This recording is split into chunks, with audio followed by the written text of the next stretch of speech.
Okay, so we are on chapter 2. This is notes 2. It's the financial plan.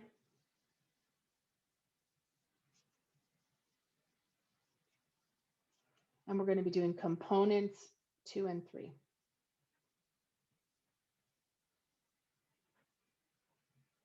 Okay, components 2 and 3. Trying to be better about making sure I got a sentence this time. All right. So our component 2.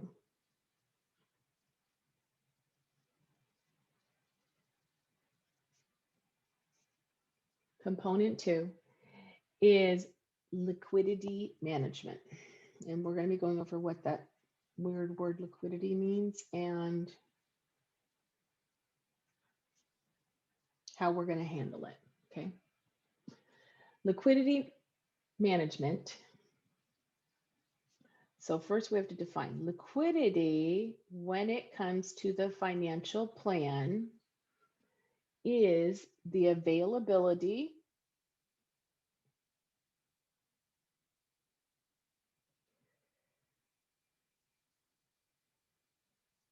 to have what they call ready cash.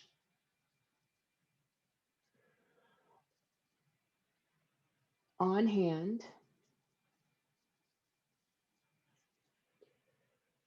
for immediate use.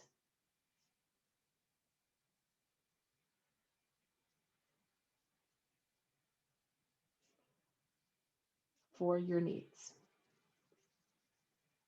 Okay.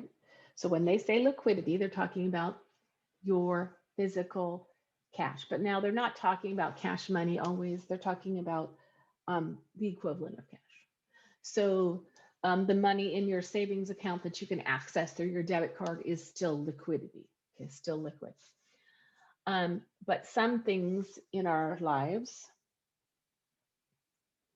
aren't liquid. They're not something that are readily made into cash. An example would be a house. That doesn't turn into cash like that. Okay. Jewelry does. So it's still considered liquid.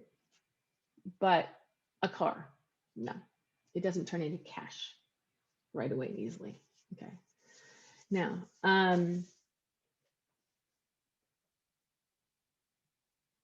money management.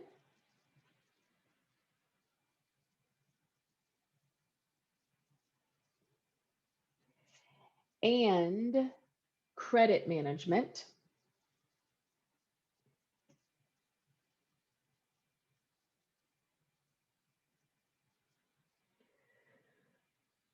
Just credit management decisions. Let's see it.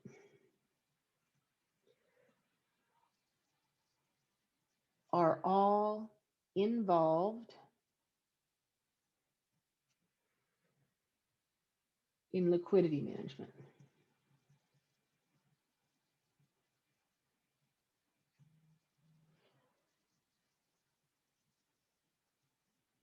Okay.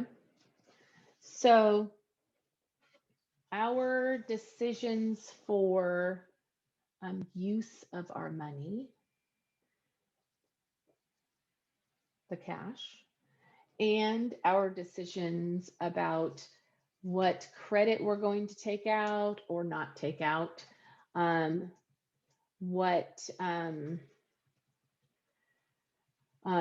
those kind of things, because you got to remember, if you use a credit card, you have to pay it back. So that's all going to be going against your cash later. So your decisions about how you manage your credit cards, your loans you take out, those all impact how much liquidity you have, along with the actual physical cash itself. So there's that. We start with money management and how we decide on things with it. Okay, so money management decides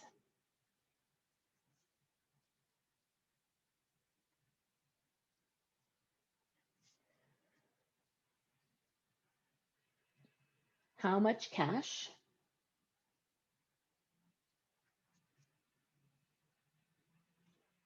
or liquid assets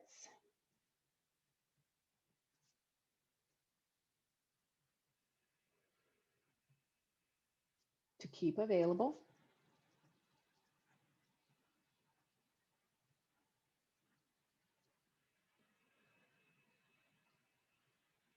and how much to invest. So keep in mind, your goal is not to stay financially where you're at or where your parents are at. Okay. So to do that, you have to plan that you're going to be investing. You have to plan that you're going to be putting money away for later, for the future, because the retirement opportunities that happened before are not going to be there. They're not going to be there probably even for me. Social Security, and we're going to be talking about Social Security in a little bit, but some of the retirement opportunities that previous generations had aren't there anymore. So you have to plan for yourself, protect yourself for future potential. To protect yourself for future potential, you have to invest. You have to invest. You have to be putting money aside. Okay. So how much to invest in less liquid assets?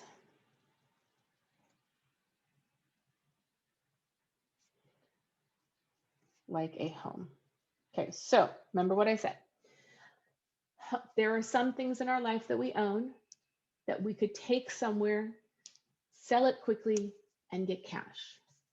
Jewelry, that's one of them. That's a big one. Some of the investment potential, like the stocks and the bonds and things like that, which we are going to be learning about in a future chapter about how to invest and stuff, those can be sold and made into cash.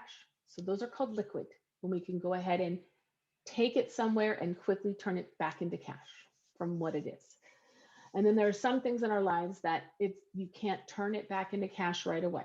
It's going to take some time. So those are not liquid. A home is not liquid. A car is not liquid.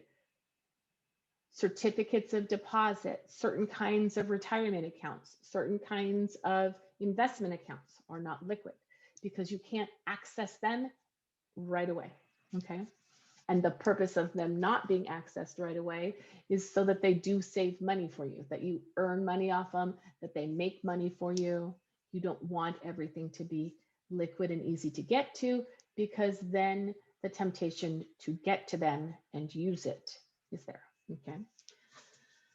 So when we think about money management, we have to think about how much we want cash wise or cash equivalent wise handy and ready for our wants and our needs. And then how much are we going to be able to put away and make it less easy to get to so we can build the future. Okay. Too far. So it's not good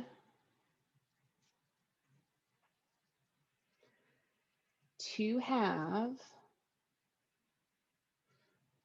a lot of investments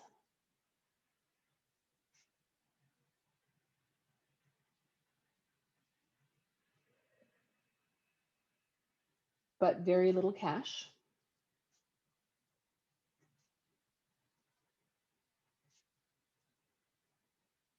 or cash equivalent,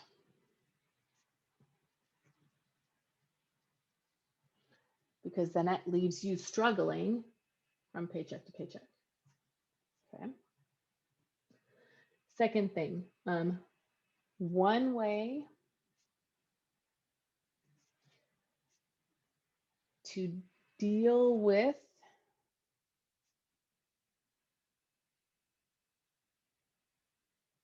this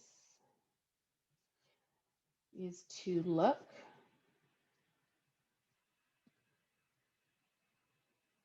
at the last 2 years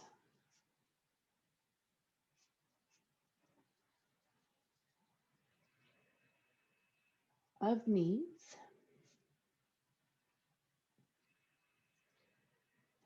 and plan, you need money for 25% more than before. So I'll put that in an example. Example, needed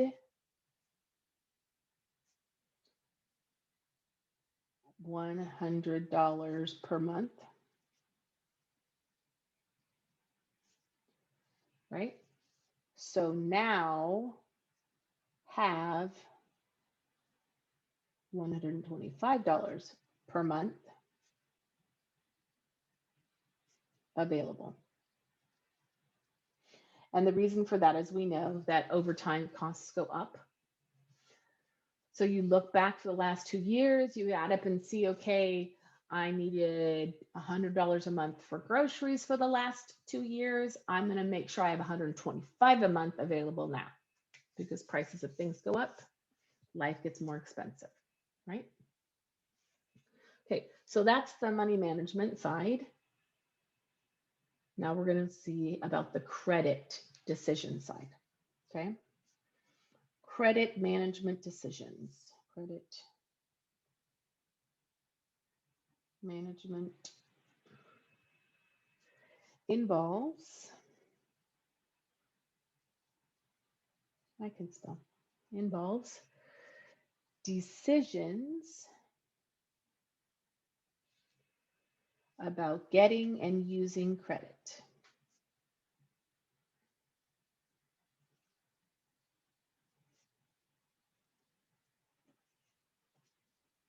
Okay, now this is the big area that messes people up. Okay, it is too easy in today's technology and in today's society to live off of your credit cards from month to month, which is bad. That's super bad. I'm not saying that there aren't people that do it and make it work out, but it develops a really big trap, and you're going to be learning about that trap when we get to the credit card chapter. But if you have a credit card and you use it, and you use it for like you buy the monthly groceries on the credit card, and then, thank you, Glenn, and then go ahead and pay that credit card off, that's fine. That's good credit management, because maybe you have a credit card that earns you miles or earns you benefits or whatever. So you're trying to make your money work twice for you. That's okay. But there are too many people that they don't have the money. They buy it with their credit card. They don't pay the credit card off. Now you're going to be owing more money. Not a good plan. Okay, thank you, Glenn, for clarifying that. Yeah, that's what we're using. Okay, with the credit management decisions, and it's about getting and using your credit. The first thing is credit can be used for immediate needs,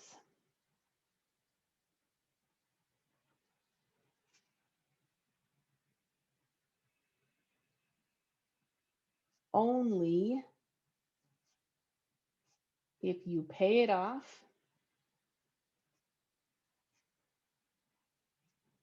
each month. Okay. Second thing, credit cards are costly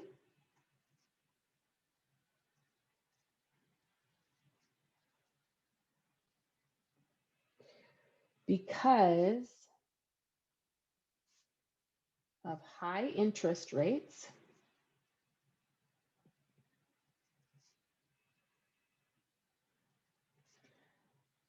so plan to pay them back quickly.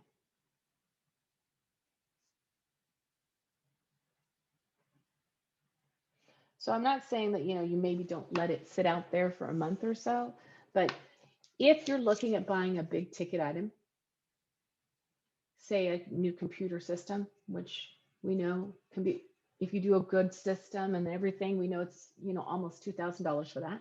That's not something that people necessarily have $2,000 in their hands.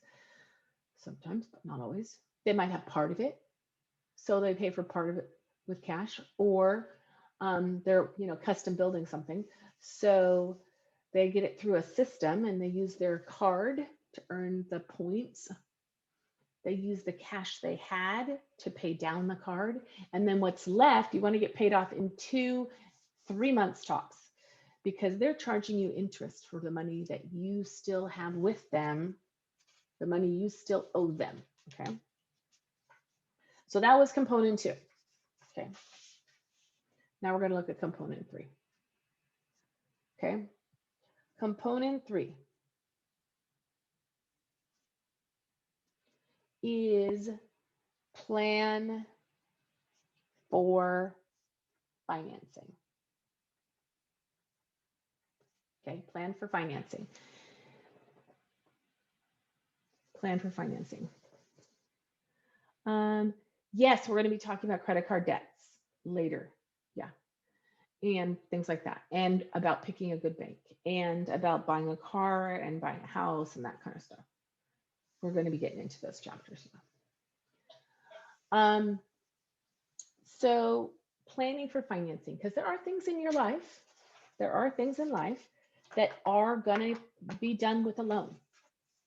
Who knows the number one thing that families purchase that has a loan? No matter what, you're not going to get away from it without a loan to buy it, because it's such a big ticket item for your life. Yep, homes. You can squeak by on the cars, but that, like you can get a used car for not too much. But even some of the new used cars nowadays, their resale, you have a used car, and even the used car is like $12,000 because it's used, because it started out at like 40. So a lot of times that's still something you get a loan on. But you can get by with buying an older model car that somebody else has owned, and it's like 5,000 or 6,000, and you might do a tiny loan for those. But the big one is the house. The house. That's the big one. So sometimes we're going to get loans, and that's what happens. And it's okay. It's not a bad thing to have loans, because loans help us build credit. And we are doing a whole chapter on what it means to have good credit and how we can keep good credit and things like that. But you want to try and go through life as much as possible having the least amount of debt, because it makes your life so much easier. Okay. So long-term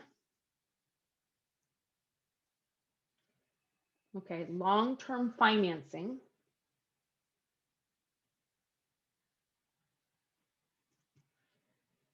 is for large value items,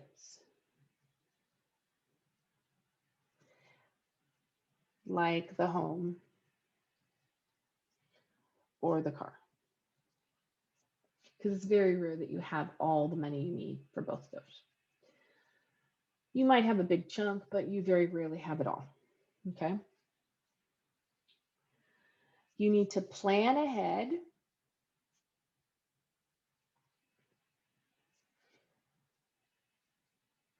to save up at least 10%, more is better, of the value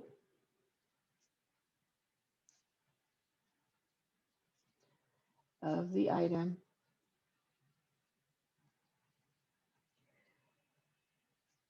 as a down payment,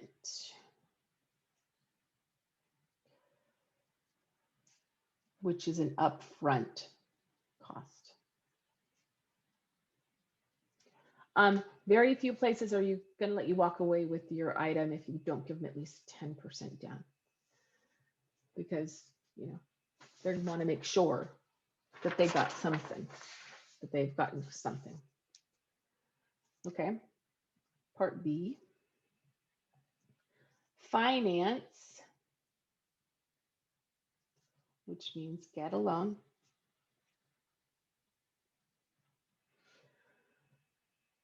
For the rest of the cost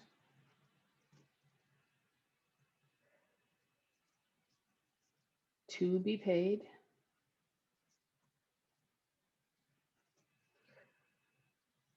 for a longer period.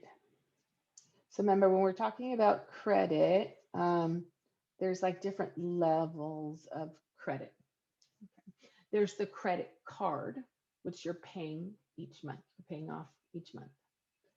There's a credit card. And then there are the different levels of your financing for the bigger items. For the cars, the loan should not be longer than 3 to 5 years. Okay. You don't want a loan that's longer than 3 to 5 years. And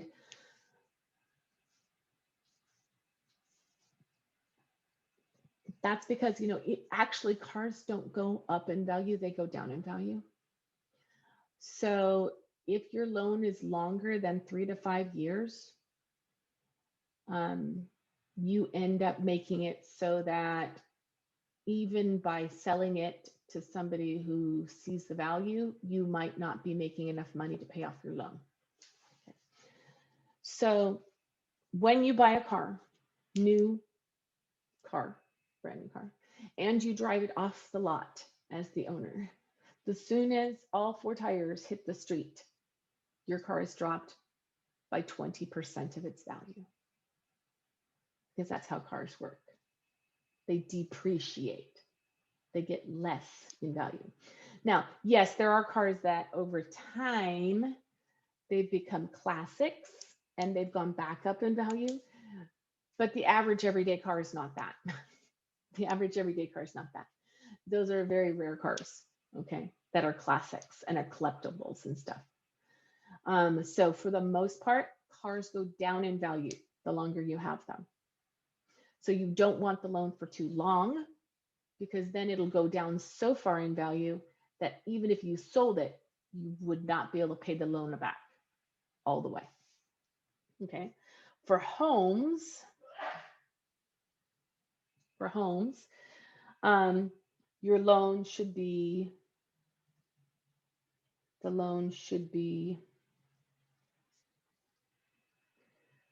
15 to 30 years. Okay. Because it's a much larger loan that you're paying back. Sometimes hundreds of thousands of dollars that you're paying back. So more time is okay. Now, for both of these, the shorter the loan,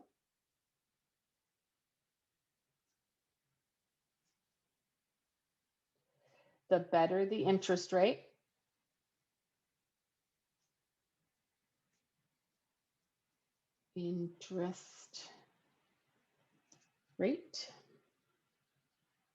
Which means it's lower.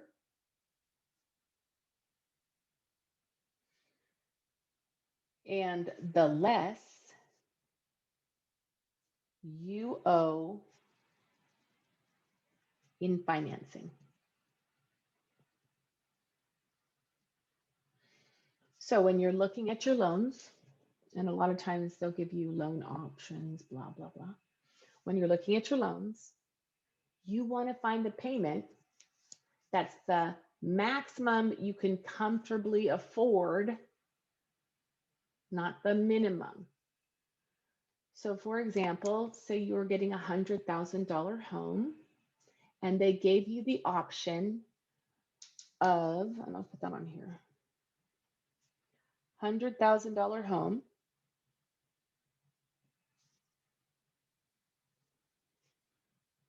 with a loan. And they gave you the option of 15 years at 6% versus 30 years at 6.5%. The 15-year one is always going to be better because it's less time you're giving them interest money. Okay. So if you can, if both payments, if the payment at 15 years, you can make work, still be comfortable, but make it work, is it's going to be bigger because you're paying it back quicker versus getting a smaller loan payment that you pay longer over time, because the longer over time, it's going to get them more money from you in finance and interest charges and stuff. Okay. So you don't want to be giving them more of your money than you have to. The other thing is, if your loan payment, so it's always better to go for a shorter amount of time. Okay. Say your loan payment is like $1,150, but you can afford $1,300 comfortably without it making a big dent in your budget. Pay the $1,300. Don't pay the minimum that they're asking for. Always pay extra, because you pay off the loan faster. The faster you pay it off, the less interest you give them out of your pocket, the less extra money you're having to pay. Okay. So payments are always the same each month on this type of loan.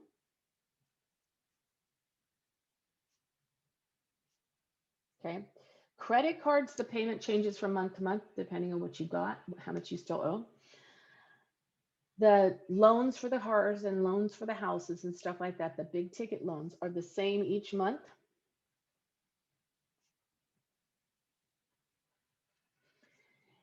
And pay off interest first.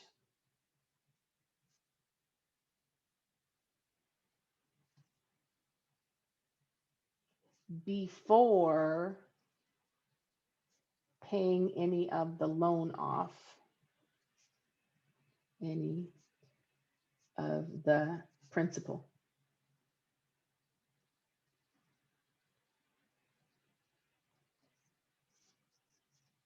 Any of the principal, which is the loan. So you need to make sure that you're paying a little extra if you can.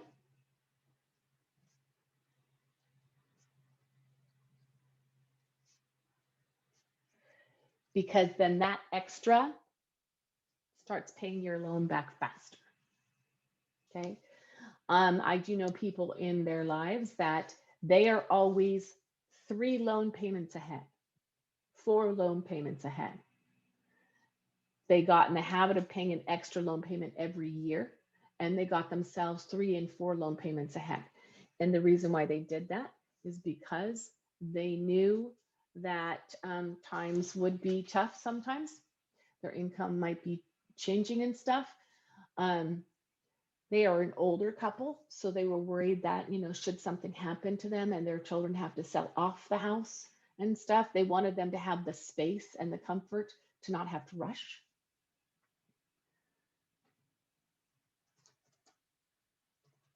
Okay, so it's always better to be paid ahead. Always better to be paid ahead. All right, get your notes turned in. You have 5 minutes to get your pictures attached and into the Google Doc that I gave you. If you were typing directly on the Google Doc, you get to just do the turn in. If you did it on paper, you have to take the picture and insert it on that Google Doc and turn it in. Okay. And I'm going to talk about your assignment that's going to be due.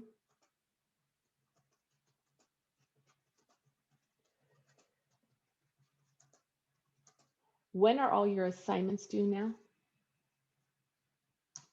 Talked about it yesterday. When are your assignments due now? Same day. Yep, same day. So when is this assignment? 11:59 p.m. is when it becomes a 0. So 11:58. Okay. So all these notes have to be turned in now. That's not something you get extra time on. Okay. I'm setting the timer now for the 5 minutes. So that means at 1, okay, I'll do 1:50 because it's rounded and it's prettier. So you have to have it turned in with the picture inserted in the Google document. Okay. If you typed it, you're lucky, you just get to do the turn in. Okay. And I'm going to share screen on what the assignment is that you're going to be doing, because we need to talk about how the assignment works and what it means and stuff. So let me get it out there to you guys and switch screens. Change over my, yes, I'm still recording on purpose because I want to go over on video what it is the project is about. Thank you for letting me know about taking the picture. So your project that I have to put into the right category, because I forgot to pick the category. One moment. This should say week 3. So it all goes in the right spot. All right. So the project you're working on today is that you have a video to watch first. And there is a article down here about SMART goals and an example of a SMART goal. Okay. You're reading the article about what a SMART goal is, and you're creating a Google Doc. Okay. And you're setting up your SMART goal. And like I said, there's an example attached, but you're doing 2 sets.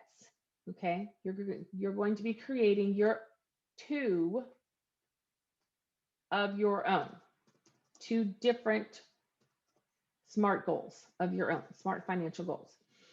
So there's an article about it.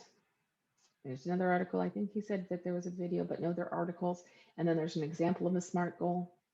So I'm going to open the example of the SMART goal so we can talk about it. Maybe.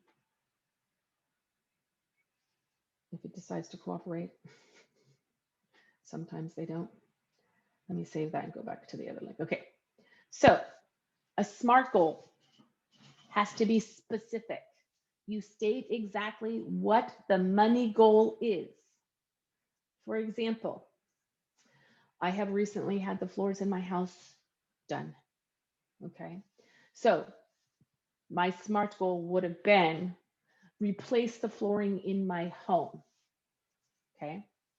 That's my specific goal. Exactly state what is to be done with the money involved. Okay.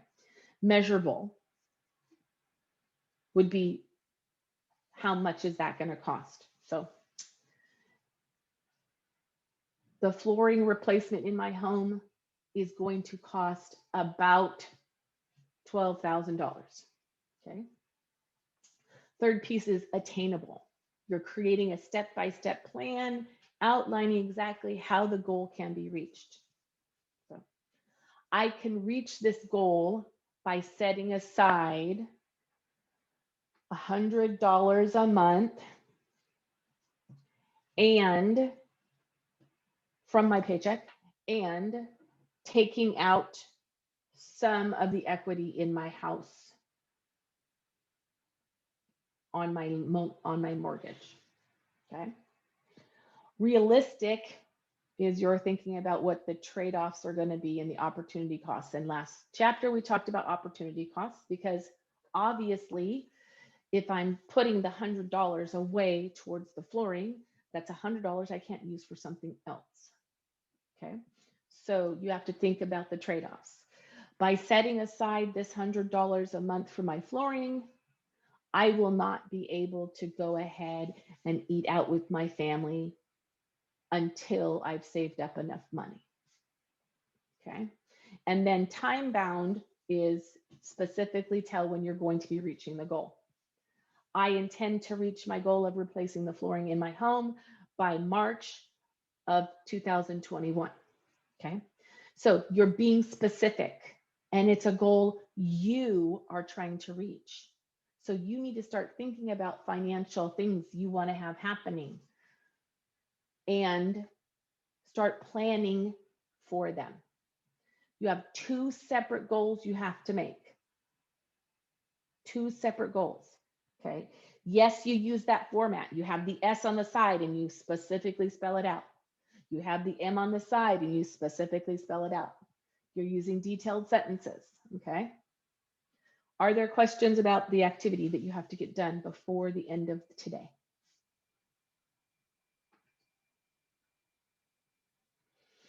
$12,000 actually.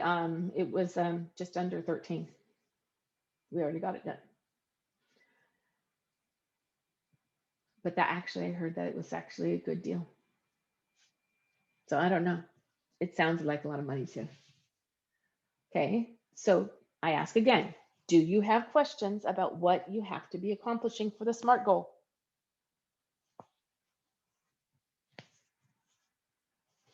It's the laminate, wood laminate.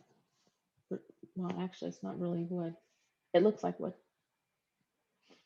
but it's actually recycled PVC. Yes, you need two different goals. Yes, you're coming up with two different goals. Okay, so you have to think of two different goals, two different financial goals that you know you need to accomplish in your lifetime, that you're going to make plans for. Okay. Do we have any questions about the project? About the activity?